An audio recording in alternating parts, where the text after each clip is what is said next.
Je m'appelle Donia Paula de la Cruz. J'ai 77 ans, et même si mes mains tremblent maintenant quand je me verse du café et que j'oublie parfois des choses, il y en a une que je n'ai jamais réussi à effacer de ma mémoire. Cet après-midi-là, mon père a failli tuer mon frère, et ce n'est pas un euphémisme. Il l'a enterré, persuadé d'avoir commis le crime. À l'époque, nous vivions dans les montagnes du Michoacán, dans un ranch appelé El Ocote. Là, les maisons étaient séparées par des buissons, de la terre dure et des champs de maïs. Nous avions des poules, une vache maigre et une tristesse constante dans nos cœurs. J'avais à peine 9 ans et mon frère Polo César 12. Il était plus courageux que moi, plus fort, mais aussi plus têtu. Mon père, Don Rosando de la Cruz, était de ces hommes qui buvaient plus de mescal que d'eau. Il revenait toujours de la ville en titubant, les yeux rouges, une ceinture à la main. Ma mère, Donia Remedio, était toujours couverte de bleu. Parfois, je l'entendais pleurer doucement la nuit, pensant qu'on ne l'entendait pas. Mais comment ne pas l'entendre quand les murs de la maison étaient en bois pourri? Polo et moi nous regardions sans parler, comme si nous nous faisions une promesse silencieuse. Un jour, tout cela changerait. Ce jour-là est arrivé plus tôt qu'on ne l'imaginait. Tout a commencé un après-midi, sous un soleil de plomb. Maman avait servi des tortillas avec des haricots et un peu de chili. Papa était ivre comme d'habitude, sa machette à la ceinture et les yeux bridés par l'alcool. Il avait à peine franchi la porte qu'il hurlait déjà. Il s'est jeté sur ma mère parce que, selon lui, la nourriture était froide. Et puis Polo s'est levé. « Ça suffit, papa !» a-t-il crié d'une voix que je ne lui avais jamais entendue auparavant. Mon cœur s'est serré. Papa s'est retourné comme un taureau quand il voit rouge. « Qu'est-ce que tu as dit, squincle? Ne le frappe plus.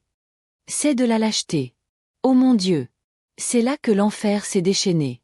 Papa a frappé Polo au visage, le faisant tomber à terre. J'ai crié, et maman aussi.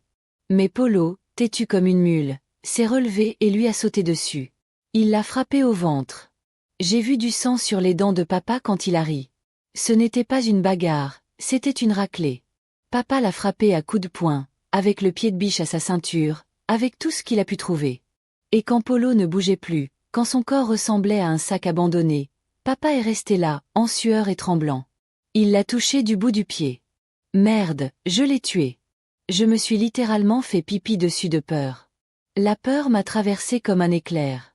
Maman s'est jetée sur le corps de Polo, mais papa l'a tiré, et c'est là que le pire est arrivé. Il est sorti dans la cour, a attrapé une pelle, et sans rien dire, a couru dans les bois, portant Polo comme un animal mort. Je le suivis silencieusement, le cœur brisé. Je me cachai dans des buissons. Je ne pouvais pas laisser mon frère seul. Il termina. Il termina désespérément. La sueur ruisselait sur son front. Je pleurais en silence, serrant les chapelets qu'il portait. Quand il eut fini, il laissa tomber le corps de mon frère dans le trou. Je le vis de mes propres yeux et commençai à le recouvrir. Polo bougea. Il bougea. Je le vis. Il bougea ses doigts, sa tête, mais papa ne s'arrêta pas. Il ne s'arrêta pas.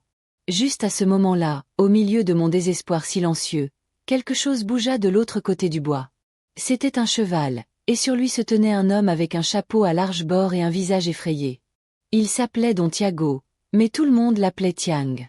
Il habitait à environ 2 kilomètres de là, au ranch de Las Palmas. Lui aussi voyait tout, mais il resta silencieux, caché parmi les branches, les yeux écarquillés. Il attendit que papa ait fini et parte, puis il descendit de cheval et courut comme un fou.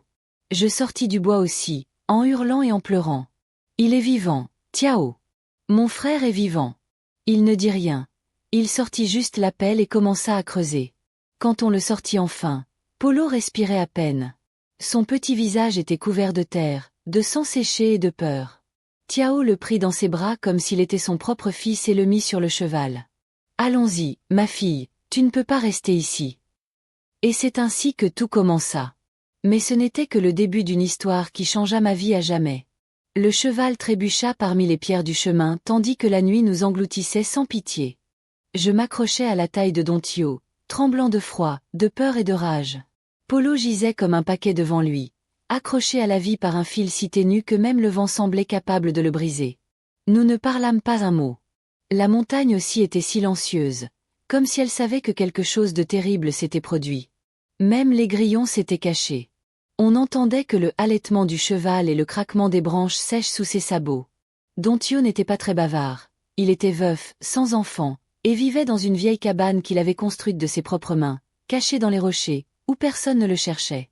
Personne ne savait grand-chose de lui, si ce n'est qu'il était doué pour soigner les animaux et qu'il n'avait jamais fait de mal à personne.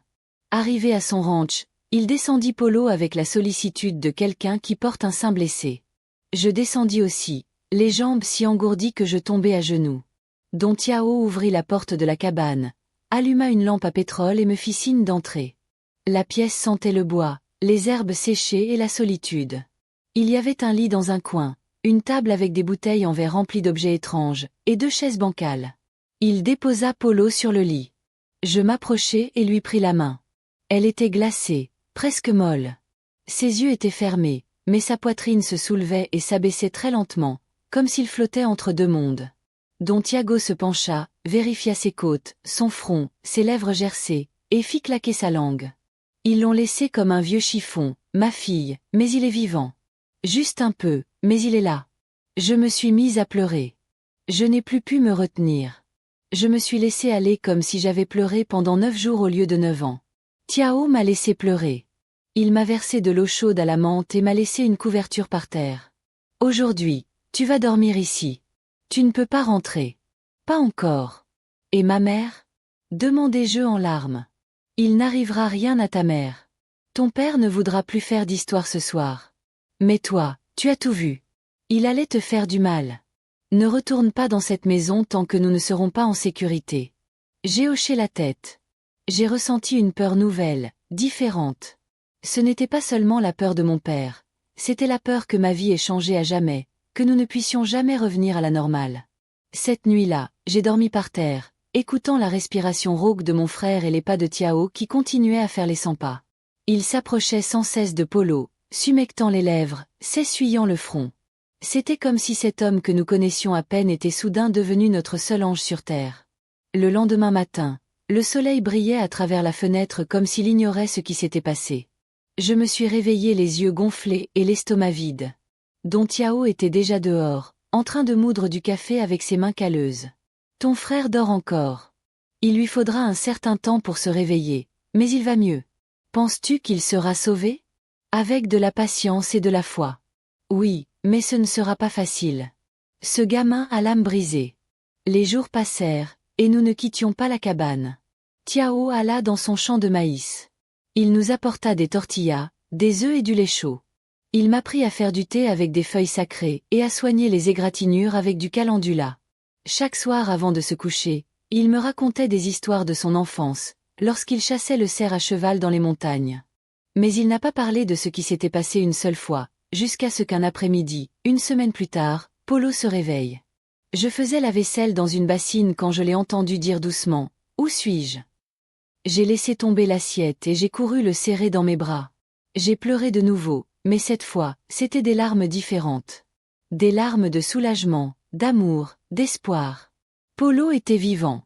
Tu es en sécurité, petit frère. Tu es avec Don Tiao. Il a pris soin de nous. Polo m'a regardé avec des yeux vides, comme s'il ne savait pas qui j'étais. Et maman, papa, maman va bien. Papa pense que tu es mort. Il est resté silencieux. Il est resté silencieux pendant un long moment. Puis il a tourné le visage vers le mur et a murmuré « Je veux qu'il paie pour tout ». Je me suis figé. Je n'avais jamais entendu une telle colère dans la voix de mon frère. Ce soir-là, Tiao est entré dans la pièce et nous a regardés tous les deux. Il s'est assis sur une chaise en face de nous, son chapeau à la main. Écoutez bien, les enfants. On ne peut pas laisser ce qui s'est passé comme ça, mais il faut faire les choses bien, sans colère, sans bêtise. J'ai tout vu. Je sais ce que cet homme a fait. Quand tu seras plus fort, Polo, on ira avec le délégué, mais en attendant, personne ne doit savoir que tu es vivant. Polo hocha la tête. Promis, mais je jure devant la Vierge qu'un jour il paiera pour tout ce qu'il a fait. Et cette promesse était comme une graine plantée dans le cœur de mon frère. Ce que nous ignorions, c'est qu'à partir de ce moment, rien ne serait plus jamais comme avant, ni pour nous ni pour mon père. Le temps s'écoulait lentement. Chaque jour, dans la cabane de Donti, était un mélange de silence, d'attention et de regards emplis de non-dits. Polo se remettait lentement.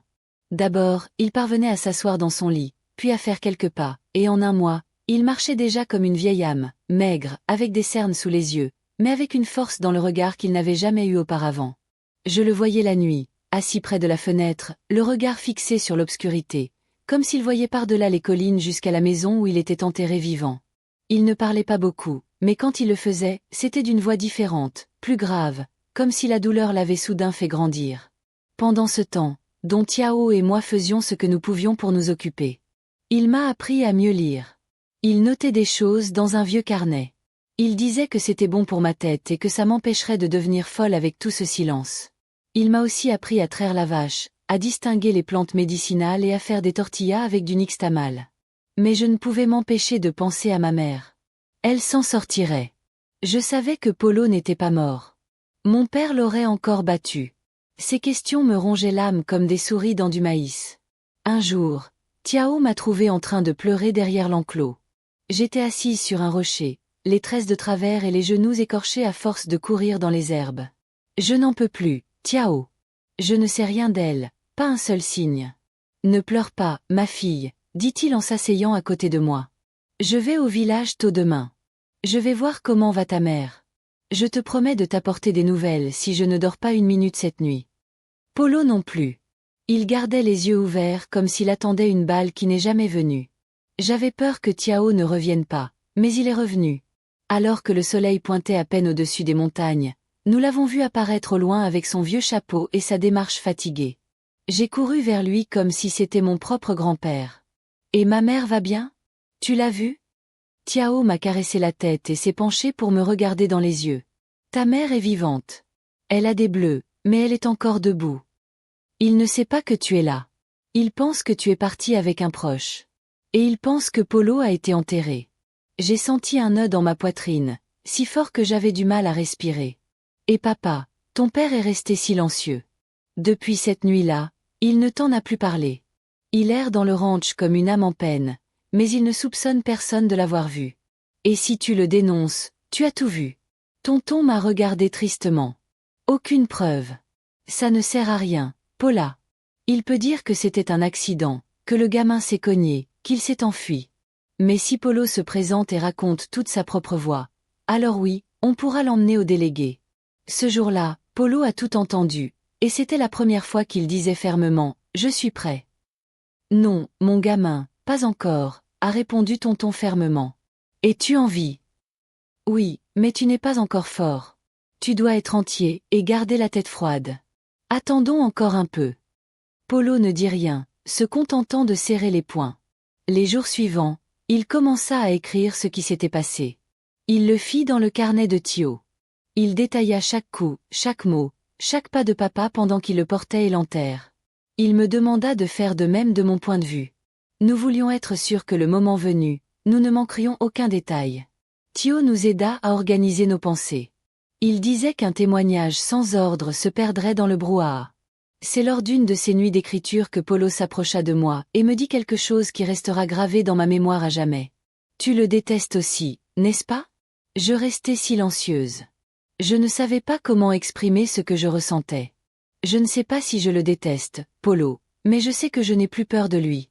Il baissa les yeux. Je le déteste, et je n'ai pas honte de le dire. Je le déteste pour ce qu'il m'a fait, pour ce qu'il a fait à maman, pour la façon dont il m'a volé mon enfance. Je le serrai dans mes bras. Il était si maigre que je sentais ses côtes comme des branches sèches. On n'est pas né pour haïr.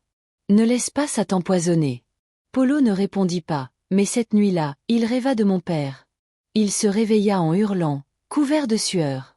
J'ai couru vers lui, je l'ai serré dans mes bras, et il s'est mis à pleurer comme lorsqu'il était enfant. Je l'ai revu. Il me jetait de la terre au visage. Je ne pouvais plus respirer. Tiao l'entendit depuis la pièce d'Axe en grave côté et entra avec un verre d'eau. C'est normal, mon garçon. Les souvenirs ne s'effacent pas si facilement, mais tu verras, un jour tu te réveilleras sans cette peur. Ce jour doit arriver bientôt, car je n'en peux plus. Et ce jour, sans que nous le sachions, était plus proche que nous le pensions. À l'aube, un camion municipal arriva au ranch de Tiao. Le délégué arriva avec son uniforme poussiéreux et son chapeau de paille. Il était accompagné de 2 hommes armés. Dont Tiao, demanda le délégué sous le cheval. Tiao descendit pour le recevoir. Que puis-je faire pour vous, délégué? Quelqu'un du village est venu dire que vous cachez un enfant disparu. J'ai tout entendu de l'intérieur. Polo aussi. Nous nous sommes regardés en silence. Nous savions que ce moment allait arriver, mais pas si tôt. Tiao baissa la voix. Entrez, monsieur le délégué. Vous devez entendre une histoire très sérieuse et voir de vos propres yeux ce que votre peuple ne peut imaginer. Et sur ce, la porte du passé s'est rouverte. Cette fois avec des témoins. Mon cœur battait si fort que j'avais l'impression qu'il allait me sauter à la bouche. Le délégué est sorti du camion, l'air sérieux, regardant tout comme quelqu'un qui s'attend à un mensonge. Il était accompagné de 2 hommes armés, l'un avec un vieux fusil de chasse et l'autre avec un visage qui ne savait même pas pourquoi il était là. Mais c'était lui qui commandait, le délégué Ramon Mendoza, un homme connu pour être dur, mais juste. Tiao l'a accueilli avec une fanfare féroce, chapeau à la main, sans aucune crainte, seulement du respect. Avant de dire quoi que ce soit, Ramon, tu dois entendre quelque chose de très sérieux. Laisse-le entrer. Le délégué le toisa d'un regard méfiant. Et ces rumeurs, Tiao, que caches-tu dans ta cabine? Une vérité qui fait mal, mais qu'on ne peut plus enterrer. À cet instant, tonton nous appela d'un hochement de tête. Polo se tenait derrière la porte, tremblant, non pas par peur du délégué, mais parce que cela signifiait de se révéler. C'était comme dire au monde, je suis là. Ils ne m'ont pas tué, et je sais qui voulait le faire. Je lui serrai la main. C'est l'heure, mon frère. Il hocha la tête. Nous partîmes ensemble, et quand le délégué nous vit, ses yeux s'écarquillèrent comme s'il avait vu un fantôme. Ce n'est pas celui-là. Mais tu es mort, mon garçon. Polo se mit au garde-à-vous, la voix la plus assurée que j'ai jamais entendue. Non, monsieur, je suis vivant, mais mon père m'a enterré en me croyant mort. Les hommes armés se regardèrent, perplexes. L'adjoint s'approcha, regarda Tiao, puis moi, puis Polo. Il vaut mieux qu'on m'explique tout ça depuis le début. Nous étions tous les 4 assis dans le petit salon de Tiao. J'avais les mains moites, les jambes raides. Tiao sortit les carnets où Polo et moi avions noté nos souvenirs. L'adjoint commença à lire, d'abord en fronçant les sourcils, puis en écarquillant les yeux. C'est vrai? Demanda-t-il au bout d'un moment, d'une voix plus basse. Ton père t'a battu jusqu'à ce que tu perdes connaissance, puis t'a enterré. Polo souleva sa chemise et montra les cicatrices. Il y avait encore des marques violettes sur ses côtes et une blessure mal cicatrisée à la tête. Il m'a laissé là, dans un trou, comme un animal. Il se croyait mort, mais Tiao a tout vu. Il m'a sorti de terre et m'a sauvé. Ramon Mendoza se passa la main sur le visage. Il était pâle. Tu avais tout, Tiao. Êtes-vous prêt à témoigner? Oui, monsieur. J'ai tout vu depuis les collines. Je me suis caché quand les coups ont commencé, et quand ce salaud l'a enterré, j'ai attendu qu'il parte, puis je l'ai déterré. Le garçon respirait encore. L'adjoint est resté silencieux un long moment, puis s'est levé. C'est grave, extrêmement grave, mais j'ai besoin que le garçon fasse son témoignage officiel. Toi aussi, Paula. Et toi, Tiao, on va à la mairie. Polo était nerveux. Et s'il découvre que je suis vivant et qu'il nous poursuit, il ne touchera pas à un seul de tes cheveux. Je le jure sur la tête de ma mère. Si cet homme a fait ce que tu dis, il croupira en prison. Tiao a hoché la tête. Je viens avec eux. Je ne les laisse pas seuls. Ils nous ont mis dans le camion. Je tremblais intérieurement. Le chemin jusqu'à la mairie a semblé interminable, même s'il n'a duré qu'une vingtaine de minutes. Polo n'a rien dit. Il a juste respiré profondément et serré les poings comme s'il allait partir à la guerre. À notre arrivée, ils nous ont installés dans un bureau équipé d'un magnétophone et d'une machine à écrire. Une gentille femme nous a apporté du café et du pain. Je n'arrivais même pas à avaler. Polo est arrivé le premier. Il est resté là pendant près de 2 heures. Il a tout raconté avec une précision qui m'a surpris moi-même. Il n'a pas pleuré, il n'a élevé la voix que pour parler de maman, pour dire qu'elle avait l'air ensanglantée, les lèvres gercées et le regard vide. Puis ce fut mon tour. J'avais les mains moites, mais j'ai tout dit comme je l'avais écrit. Je n'ai rien oublié. J'ai raconté comment papa m'avait suivi jusqu'à la montagne, comment je l'avais vu creuser, comment je l'avais entendu dire qu'il avait tué son fils. Finalement, Tiao est entré. Nous l'avons entendu de l'extérieur. Sa voix était grave, ferme, inébranlable. Il n'a rien ajouté ni dédramatisé. Il a juste dit la vérité. En témoin, en sauveur, en homme juste. Lorsqu'il a terminé, le délégué est parti avec les papiers à la main. C'en est plus que suffisant. Allons trouver ce misérable. Ils nous ont emmenés dans une maison sécurisée près du centre de la municipalité. Ils nous ont dit qu'il valait mieux ne pas retourner au ranch pour l'instant, qu'il fallait attendre son arrestation. Nous n'avons pas dormi de la nuit. Personne, ni Polo, ni moi. La peur revenait à chaque ombre, à chaque pas franchi. Mais à l'aube, la nouvelle est arrivée. Un groupe de policiers s'est rendu à Locotte. Ils ont encerclé la maison de mon père. Ils l'ont trouvé ivre, endormi dans le couloir. Lorsqu'ils lui ont annoncé que son fils était vivant et qu'il l'avait dénoncé, il est resté silencieux. Il n'a rien nié, il a juste baissé la tête. Il est vivant, a-t-il répété comme un écho. Je pensais qu'il était mort. Ils l'ont menotté sans résistance. Ils l'ont mis dans la voiture de patrouille et l'ont emmené directement à la prison de la Laguna. Lorsque l'adjoint est revenu et nous a annoncé la nouvelle, Polo est resté silencieux. Il n'était pas content, il n'a pas pleuré, il a juste dit « Je ne veux plus jamais le revoir ». L'adjoint l'a regardé avec respect. « Pas besoin, mon garçon. Tu as fait ce que tu avais à faire. Maintenant, c'est notre travail. » Et c'est ainsi qu'une partie de cette blessure s'est refermée. Mais la suite fut tout aussi difficile, car même si le corps guérit, l'âme reste marquée par des cicatrices qui brûlent même les nuits les plus calmes. Personne n'imaginait comment l'histoire de mon père finirait, pas même nous. Car le destin récolte parfois ce qu'il sème, mais d'une manière que même Dieu ne pardonne pas. La nouvelle se répandit comme une traînée de poudre à Monteseco, dont Rosendo de la Cruz, l'homme le plus redouté du ranch. Locotte avait été arrêté pour avoir tenté de tuer son propre fils. Les gens n'arrivaient pas à y croire. Certains disaient que c'était un mensonge, que c'était de pures rumeurs d'ivrogne. D'autres, ceux qui connaissaient mon père de près, baissaient simplement les yeux et murmuraient. Il était temps. Mais ce que personne ne savait, pas même nous, c'était ce qui se passerait à l'intérieur de la prison. Nous restâmes dans la maison protégée par la municipalité, essayant de reprendre notre souffle. Polo mangea à peine. Il passait son temps à regarder par la fenêtre comme si quelque chose l'attendait dehors, ou comme si chaque ombre pouvait être un souvenir de cette nuit-là.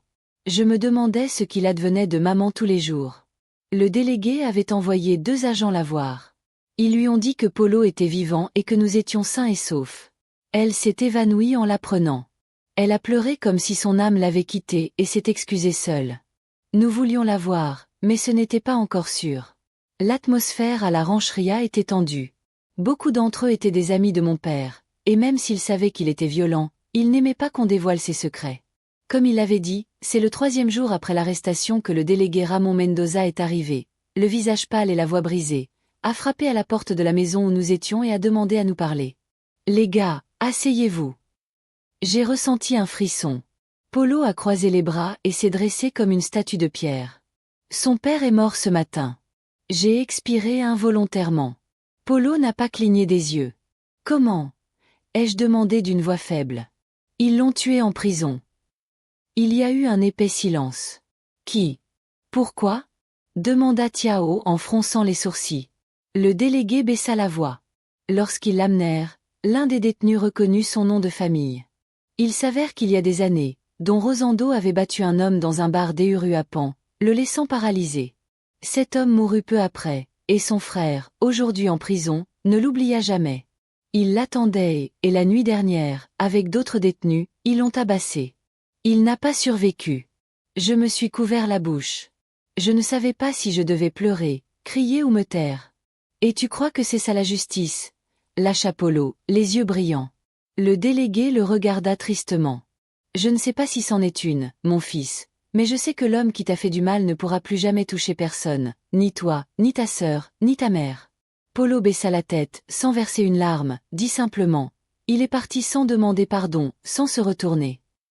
J'étais assise par terre, les jambes tremblantes. Don Tiao regardait par la fenêtre comme s'il cherchait des réponses dans le ciel. Cette nuit-là était étrange. Le silence avait un poids différent.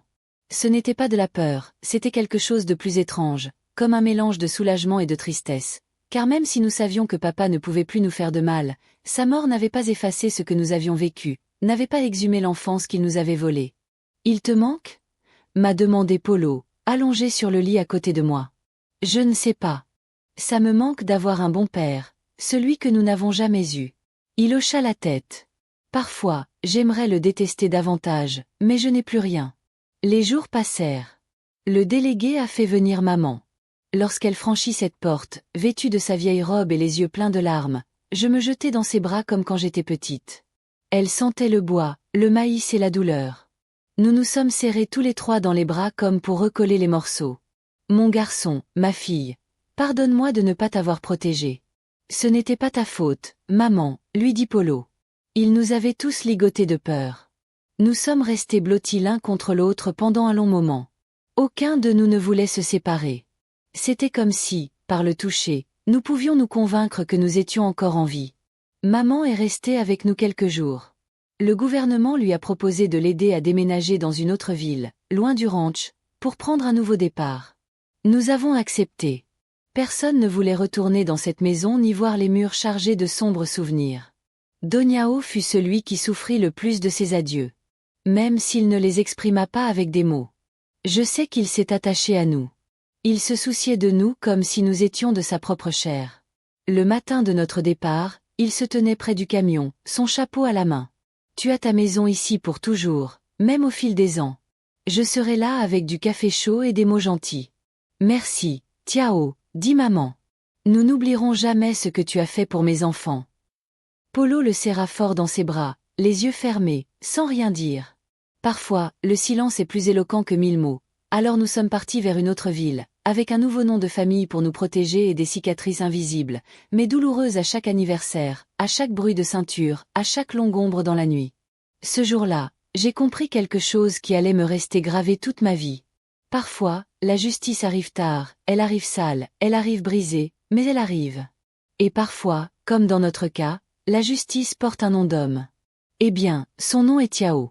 Ce qui suit, ce qui vient après tout ça, est le plus dur.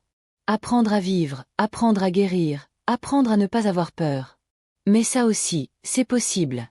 Nous avons quitté la ville par un matin nuageux, sans nous retourner. Le camion du gouvernement nous a emmenés sur des chemins de terre, entre collines et ravins, jusqu'à un petit village appelé San Miguel del Brinco, caché au milieu des vergers de goyaviers et d'avocatiers. Personne ne nous connaissait là-bas, personne ne savait ce que nous avions traversé.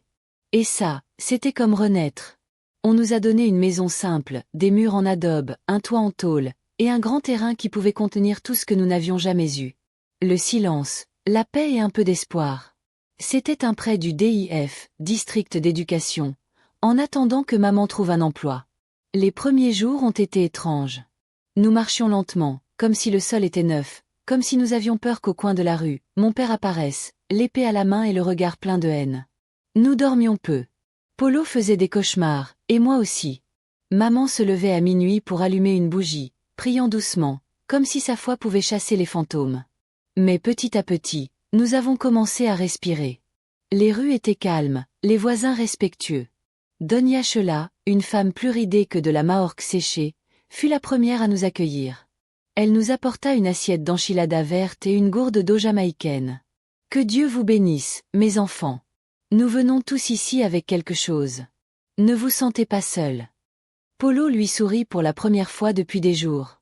Le premier grand changement fut de voir maman sourire sans crainte.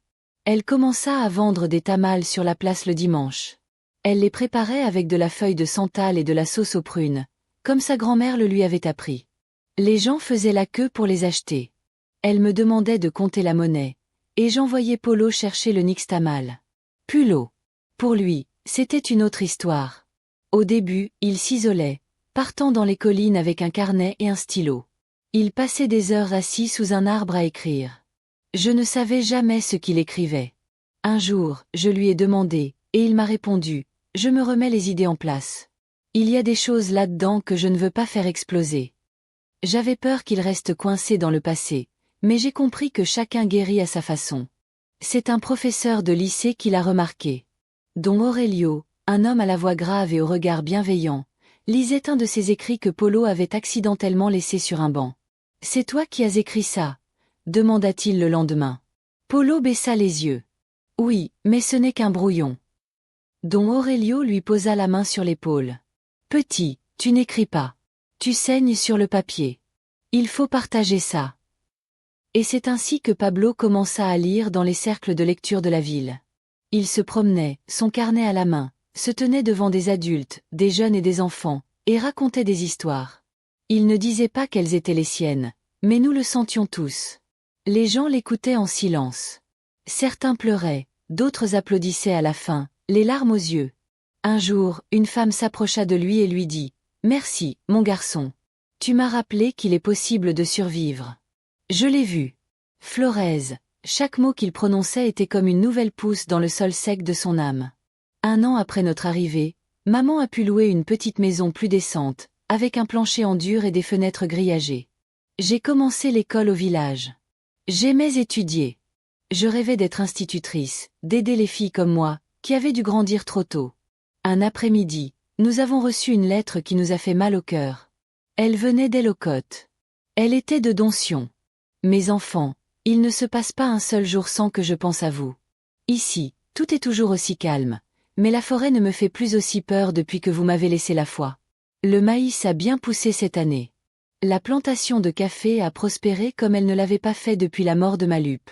Vous m'avez donné une famille, même si ce n'était que pour un court instant. Continuez, ne regardez pas en arrière. Et si jamais vous sentez que vous n'en pouvez plus, souvenez-vous de leur courage.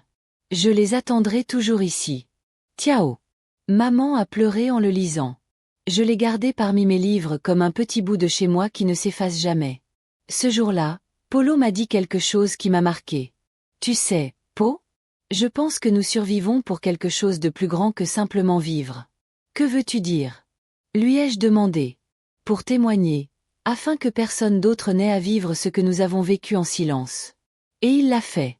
Peu après, Don Aurelio l'a aidé à publier un petit livre fait main de ses histoires. Ils l'ont vendu sur la place, avec la photo d'un vieil arbre en couverture. Il s'appelait Enterré vivant. Des gens ont commencé à raconter leurs histoires aussi. Des femmes, des enfants, des hommes silencieux qui, pendant des années, avaient ravalé coups et culpabilité. Le livre de Polo a ouvert des portes que nous n'avions même pas imaginées. Mais même si la vie commençait à prendre une autre couleur, il y avait des jours difficiles, des jours où l'air était lourd, où les souvenirs revenaient comme des couteaux cachés. Un après-midi, alors que nous aidions maman avec la pâte, j'ai demandé à Polo s'il avait déjà. J'ai pardonné à papa. Il est resté silencieux. Je ne sais pas si je lui ai pardonné, mais je ne le porte plus en moi, et c'est déjà un gain. J'ai hoché la tête. Il n'en fallait pas plus. Car pardonner, je l'ai compris ce jour-là. Il ne s'agit pas toujours de lâcher prise. Parfois, il s'agit de se lâcher soi-même pour pouvoir avancer sans pierre dans l'âme. Et ainsi, entre sacs de farine, livres lus à voix haute et après-midi de tamal, nous avons commencé à reconstruire ce qui était autrefois si brisé qu'on le croyait irréparable. San Miguel del Brinco n'était pas un paradis. Il avait ses défauts, ses ombres, son oubli. Mais il y avait aussi ce dont nous avions le plus besoin. Un sol où la terre pourrait enfin refleurir. 2 ans ont passé depuis que nous avons quitté l'enfer d'Ellicott. 2 ans où nous avons appris à respirer différemment, à vivre sans choc, à faire confiance à la vie petit à petit. Mais il y a des choses qui, même enterrées, même recouvertes de fleurs, de pain chaud ou de lettres bien écrites, continuent de parler. Ils ne se taisent pas, ils s'installent simplement dans un coin de leur âme. Et là, en silence, ils attendent leur heure. C'était un après-midi pluvieux quand tout a commencé à s'agiter. J'étais dans la cuisine à pétrir la pâte pour les sopes que nous vendrions sur la place le lendemain. Quand Polo est entré, trempé, un carnet à la main, les yeux brillants. Po. J'étais invitée à parler à Morelia lors d'une conférence sur la violence domestique. Ils veulent que je lise mon histoire. Je suis restée là, les mains pleines de pâte, tremblant intérieurement. Toute ton histoire, comme ça, avec des noms, des dates, avec tout. Mon premier réflexe a été de lui dire non, de ne pas s'exposer, de ne plus en parler. Mais je l'ai gardé pour moi parce que je l'ai vu et j'ai su que ce n'était pas pour la gloire ou la reconnaissance, c'était pour la justice. Une justice qui allait au-delà de la prison ou de la tombe, pour tous ceux qui n'avaient pas pu parler. Maman n'a rien dit à ce moment-là. Ses yeux se sont mis à pleurer et elle a continué à moudre le piment calmement.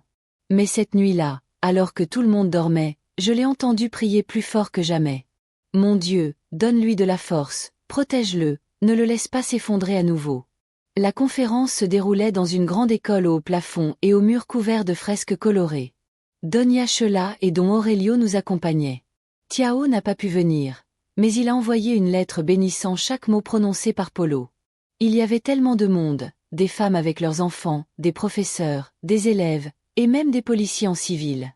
Lorsque mon frère a été annoncé, un silence si profond s'est installé qu'on aurait dit que l'air s'était arrêté.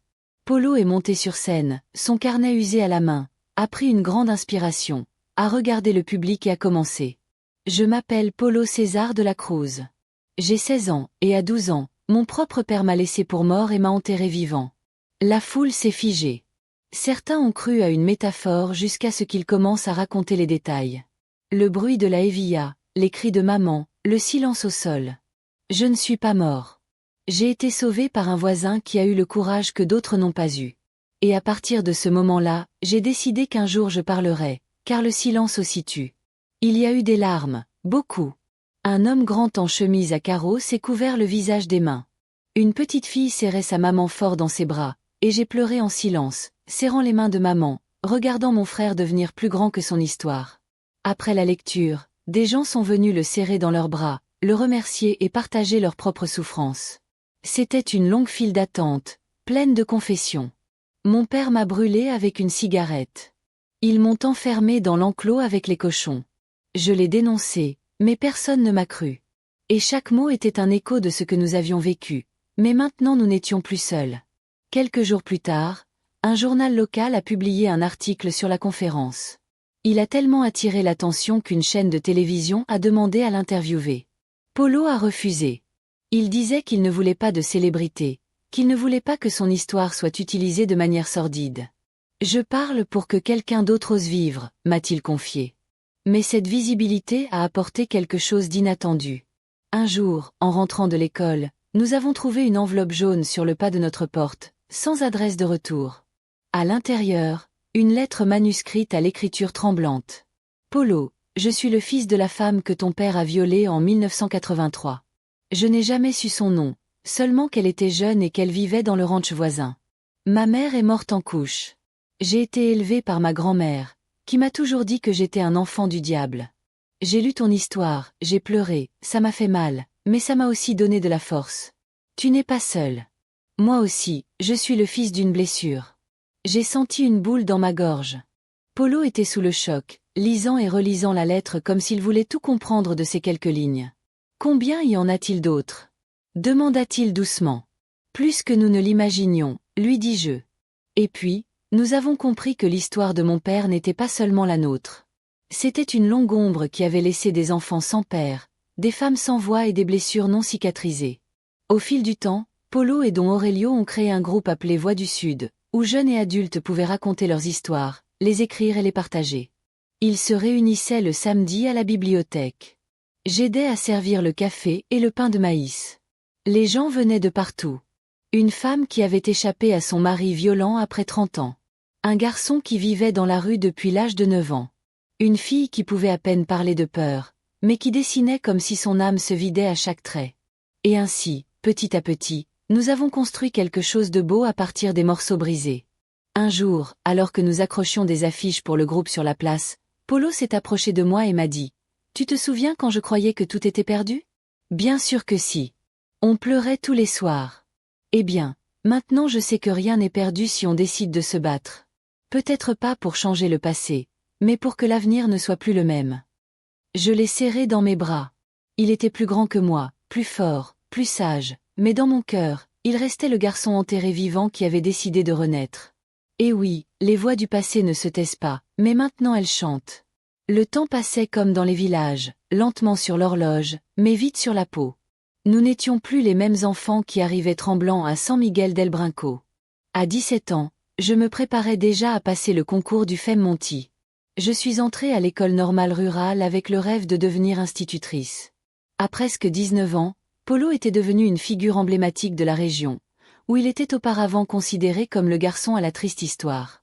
On le recherchait désormais pour organiser des forums, aider à déposer des plaintes et accompagner les démarches. Mais malgré tout ce que nous avions guéri, il restait un endroit fermé, avec un cadenas solide et une clé perdue.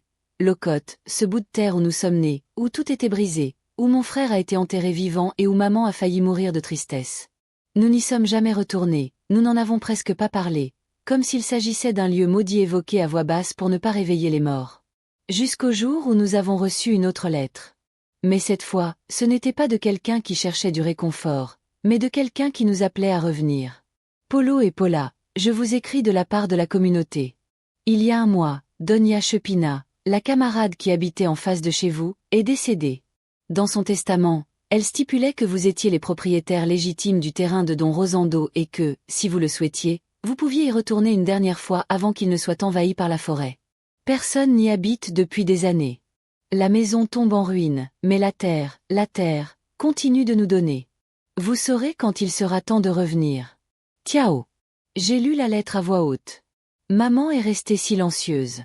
Ses mains étaient serrées, ses lèvres tremblaient. Polo est resté silencieux pendant un long moment. Puis il s'est levé, a pris un vieux carnet, celui qu'il gardait depuis notre départ du ranch, et a dit « Il est temps ». Le chemin du retour fut comme entrer dans un rêve étrange, de ceux qui vous font mal et vous apaisent à la fois. Les courbes de la colline, les vieux arbres qui semblaient nous reconnaître, l'odeur du mesquite mêlée à la terre humide. Tout nous parlait sans un mot.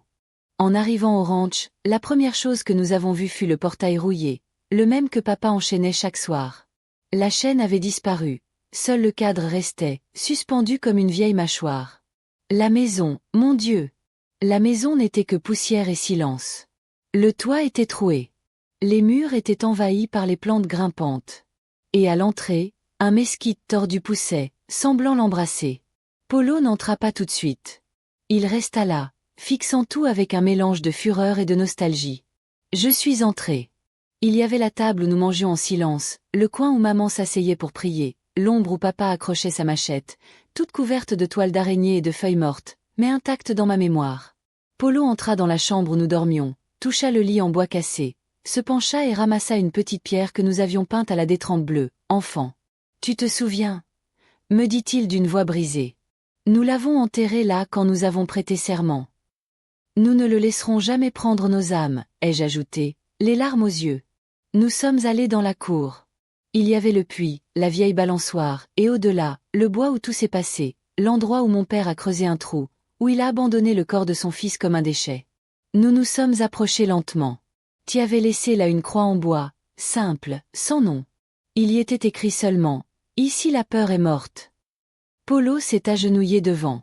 Il a pleuré doucement. Je me suis agenouillé à côté de lui et lui ai pris la main. Maman s'est approchée plus tard, un chapelet entre les doigts. Elle n'a rien dit, a juste fermé les yeux et a prié. Nous avons passé l'après-midi à nettoyer un peu, à brûler des feuilles sèches, à enlever des branches. Polo a osé entrer dans l'ancienne chambre de papa. Il a ouvert une malle que personne n'avait osé toucher. Elle était pleine de vieux papiers, de reçus, de photos et d'un carnet noir. Il l'a ouverte avec précaution. À l'intérieur se trouvaient des notes écrites de la main de papa, des choses insignifiantes, d'autres qui ressemblaient à des confessions. Sur une page écrite à l'encre tachée, il était écrit « Je ne suis pas né mauvais. Les coups de mon père m'ont frappé durement, mais quand je vois mes enfants dormir, je sens qu'il est trop tard pour changer. J'espère qu'un jour ils me pardonneront ce que je n'ai pas su être. » Polo ferma le carnet, ne dit pas un mot, se leva et le posa sur le feu. Les pages brûlèrent lentement, comme si elles luttaient pour partir. Cette nuit-là, nous avons dormi chez Tiao. Il était plus impatient, plus ridé, mais avec le même regard bienveillant. Il nous prépara du café et des tortillas fraîches. Le retour est toujours pour un temps, nous dit-il. Parfois, il suffit de regarder en arrière, de faire la paix avec ses fantômes et d'aller de l'avant. Et si la terre ne produisait plus? Demandai-je. Si tu sèmes avec ton âme, même la pierre fleurit, répondit-il avec un sourire. Avant notre départ, Polo planta un jacaranda sur le terrain où il avait failli perdre la vie. Il a creusé le trou lui-même. Il a délicatement planté la racine, arrosé la terre d'eau et d'une poignée de larmes. Cela va pousser, et chaque fois que quelqu'un passera, il y aura quelque chose de beau là où il y avait autrefois de la douleur. Nous sommes rentrés à San Miguel différents, plus légers, comme si nous avions enfin lâché un fardeau que nous portions depuis l'enfance. Maman a repris ses tamales. Moi, mes études.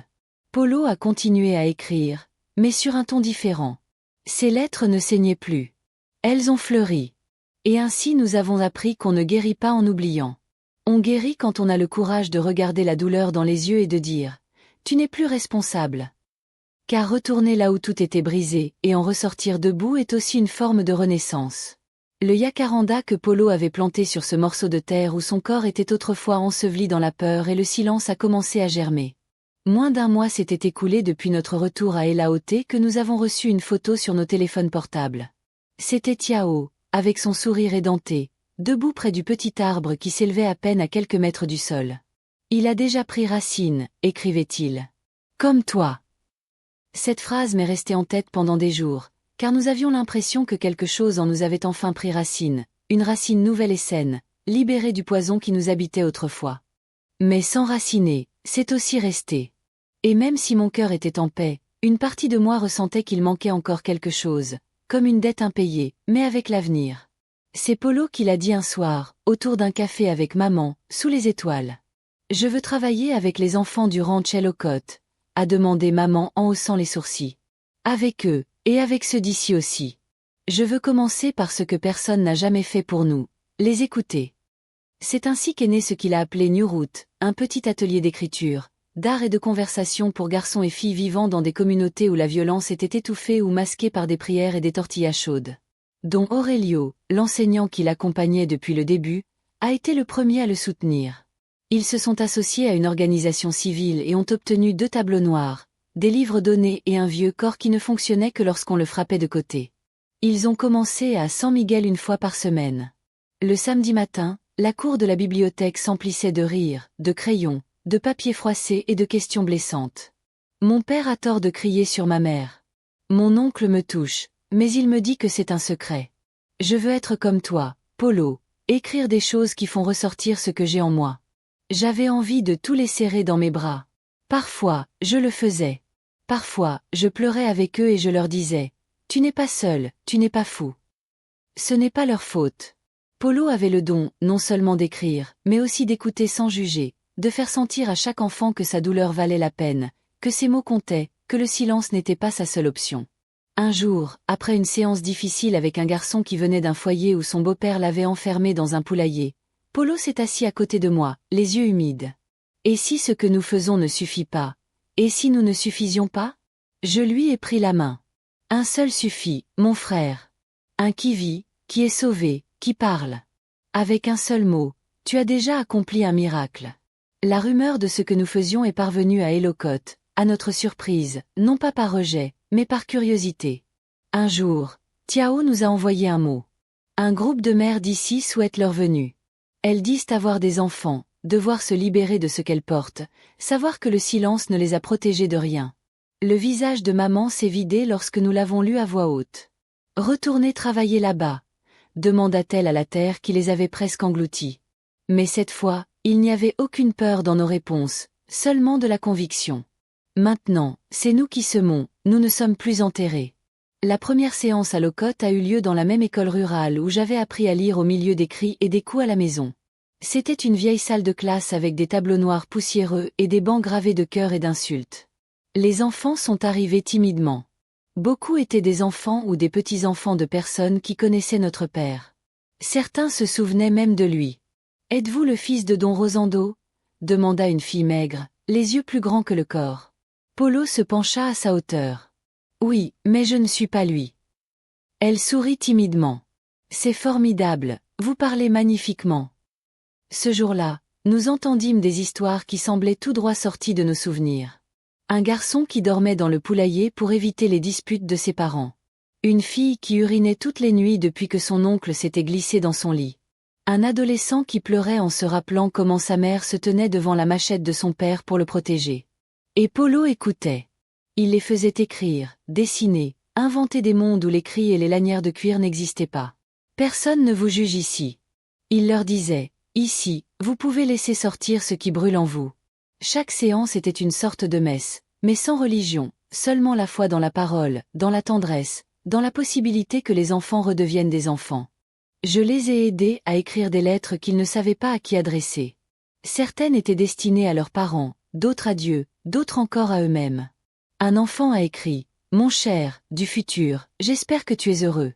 Je traverse une période difficile ici, mais je tiens bon comme un chat sur le dos. » Nous avons tous pleuré, même Don Tio, venu constater l'épanouissement de ce qu'il avait lui-même contribué à déterrer. « Regardez tout ce qui est sorti de ce trou, a-t-il dit, même de la poésie. Au fil du temps, de nouvelles racines se sont répandues dans d'autres villes. C'est devenu un vivier d'artistes, de militants et de conteurs. Certains de ces enfants, aujourd'hui adolescents, ont commencé à faire du théâtre de rue avec leurs histoires. L'un d'eux, Emiliano, a déclaré un jour devant toute la ville: « Je suis un enfant de la peur, mais aujourd'hui je viens dire que je ne veux transmettre cette peur à personne. » Et nous avons applaudi, pleuré, nous nous sommes serrés dans les bras, car lorsqu'un enfant peut parler, il peut être sauvé. Un après-midi, alors que nous trions des cartons de livres donnés, Polo m'a montré une feuille de papier froissée sur laquelle il avait écrit quelque chose le matin même. Il me l'a passé en silence. On pouvait y lire: « J'ai été enterré par un homme brisé. Un homme bon m'a exhumé. Ma sœur, un yacaranda, m'a sauvé, et je l'ai serré fort avec ces mots. Et maintenant ? Ai-je demandé.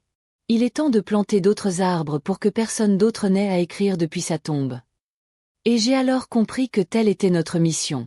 Pas seulement parler, mais ouvrir des chemins, briser des chaînes, semer la lumière là où il n'y avait auparavant que l'ombre.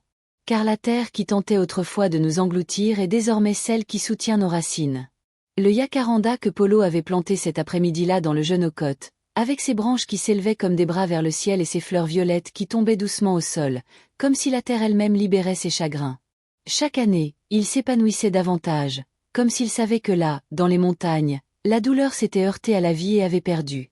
Près de 5 ans s'étaient écoulés depuis notre premier départ du ranch, et ce qui avait commencé comme une histoire de douleur cachée s'était terminé par une chaîne d'espoir vivant. Non pas un de ces espoirs naïfs, mais un espoir construit avec des mains brisées, des mots courageux, des étreintes qui se donnent même lorsque les bras tremblent. Polo était désormais un jeune homme accompli. Il avait une voix ferme, le dos droit et un regard qui exprimait tout ce qu'il avait vu. Et pourtant, il continuait à croire. Il était un guide, un frère, un témoin. Son projet Nouvelle Racine avait tellement grandi qu'il ne rentrait plus dans ses chaussures. Il avait noué des réseaux avec des psychologues, des enseignants ruraux et même des défenseurs des droits humains venus de la capitale pour apprendre comment on pouvait faire tant avec si peu. Mais il ne s'est jamais senti comme un héros. Il disait toujours: « Je ne fais pas de miracle, j'écoute seulement, et écouter, c'est aussi semer. » Pour ma part, j'ai réussi à intégrer l'école normale rurale, comme j'en avais toujours rêvé. J'étudiais la semaine et continuais à aider aux ateliers le week-end. L'enseignement m'a guéri. Voir des enfants qui n'avaient jamais prononcé un mot auparavant lire leur propre texte devant la communauté m'a rempli d'émotion. Un jour, alors que nous préparions des livres pour une journée sur une terre communale voisine, maman était assise à la porte, une cafetière à la main. Elle nous regarda tous les deux de ses yeux fatigués, mais lumineux, et dit: « Vous êtes mon miracle. » Je pensais les avoir perdus. Je pensais que les coups avaient tout éteint. Mais regardez-les. Ils ont même fait fleurir la terre où ils saignaient. Polo riait doucement de son rire rauque qui me rappelait parfois celui de papa, mais sans le venin. Ce n'était pas seulement nous, maman. Tu étais aussi une racine. Elle essuya une larme avec son tablier. J'ai juste prié. Parfois, prier, c'est résister, répondis-je en lui prenant la main. Et résister, c'est aimer. C'était en mai, le mois des yacarandas, quand quelque chose que nous n'aurions jamais cru possible a été organisé. La première foire au Modocote. Ni à San Miguel, ni à Morelia, dans cette petite ville qui jusque-là n'avait ni voix ni écho. Le comité organisateur, composé de femmes de la communauté, nous a demandé de baptiser la foire du nom de Polo. Il a immédiatement refusé. Non, s'il vous plaît, donnez-lui un autre nom. Ce n'est pas pour moi, c'est pour tout le monde. C'est ainsi qu'ils l'ont baptisé, là où la vie commence. Les gens sont venus des villages voisins, de la ville, des ranchs les plus reculés.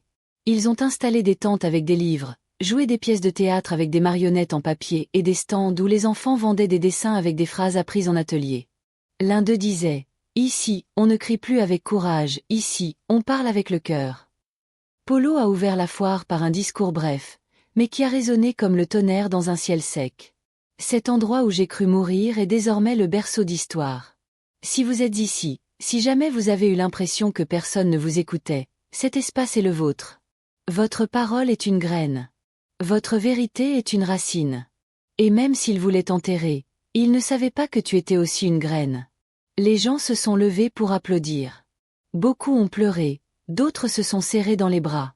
Des femmes plus âgées, celles qui autrefois défendaient mon père par habitude ou par peur, se sont approchées, le regard empreint d'humilité. Je ne savais pas. Désolé. L'important, c'est qu'elle le sache maintenant et qu'elle ne se taise pas. Répondit Polo. Ce jour-là, il s'est passé quelque chose que nous n'aurions jamais imaginé.